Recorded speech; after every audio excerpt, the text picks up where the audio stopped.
I spent $17.91 on Italian food yesterday. I spent $13.56 on a burrito. I spent $22.94 on burgers.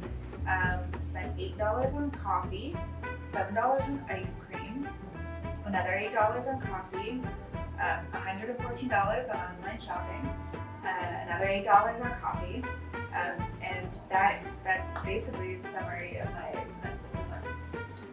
Well, aside from the fact that you're going to get fat, you're not delaying gratification. That's the problem with society right now. Everybody wants it now.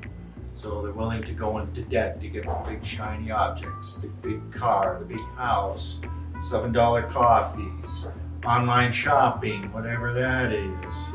So we can pick up a phone right now, Uber Eats, Amazon, get it tomorrow, get it today. It's watching Netflix, get an instant gratification with everything, movies, entertainment, food, clothing. That's the problem with society. I agree. No frivolous expenses, delaying gratification, no spending money on stupid things. I think we should cheers to that. Yes, cheers. So welcome to Finesse Your Financial Mess. My name is Stephanie Simpson, and I'm here with my dad, Fraser Simpson, who is the founder and lead tax specialist at The Tax Mechanic. And we're here in this series to teach Gen Z about financial problems that they perhaps don't know about.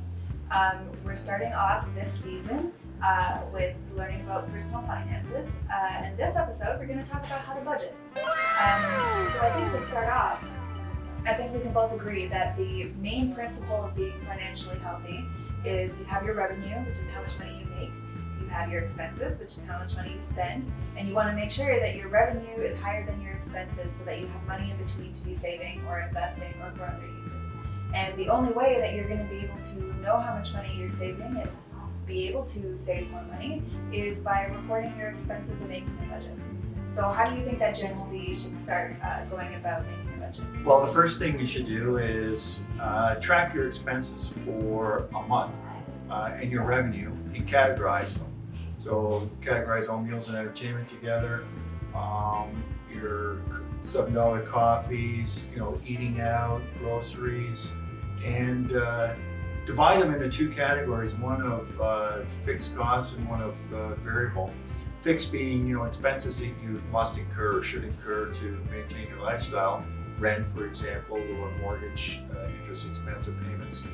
And then divide that from variable expenses. So expenses that you really could do without, that you don't really need to live. $7 coffees really aren't necessary, despite what you may say or other people may say. Personally, for me, it is actually essential. But in order to do 15,000 tax returns a day. So you get both types of expenses, and then at least you're not ignorant. Well, let's back up. Let's start with the basics.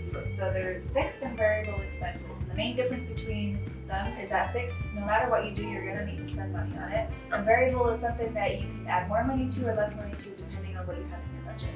Me personally, I like to break it down a little bit more. I like to break mine down into wants and necessities, and then I like to break down my necessities in particular into two different kinds of expenses, regular and irregular.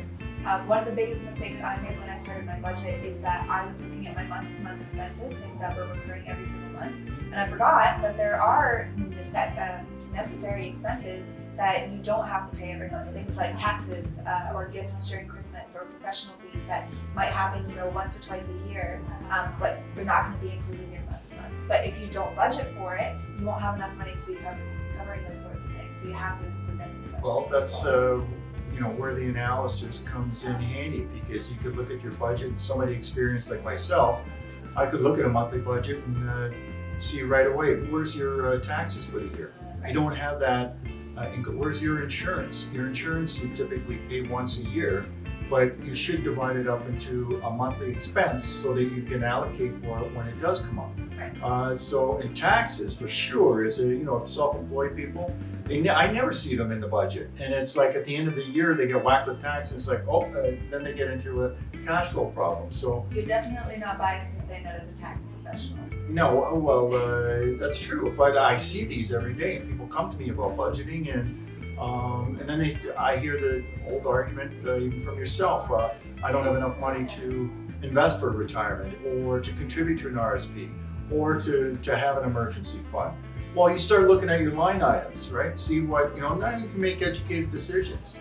Do I really need to be spending $150 a month on coffee? Well, I think that's an important point to make is that no matter what you're spending money on, you have to be realistic about what you're spending money on. It doesn't matter whether you think your purchases are stupid or embarrassing, like my iced coffee addiction. The only person that's going to look at your budget is you and maybe your financial advisor. And you have to make sure that you're being realistic. And if you spend $7 on coffee every day, put it in your budget that you spend $7 on coffee every day. Because otherwise, you're never going to get a good idea of how much you're spending and what you're spending it on. Yeah.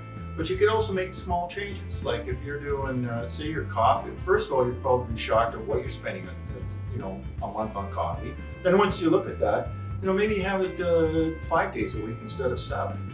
Just make 10%, 20% change and do that for almost all line items. And that's a significant amount. You can probably make your RSP contribution based on that. So at least you're not ignorant, you're making intelligent decisions and you're doing it proactively as opposed to doing it retroactively, which is very difficult to do if you don't have the cash flow. One of the things you have to be proactive about is no matter how skilled you are at budgeting, there's always going to be expenses that you did not plan for. There's going to be emergencies.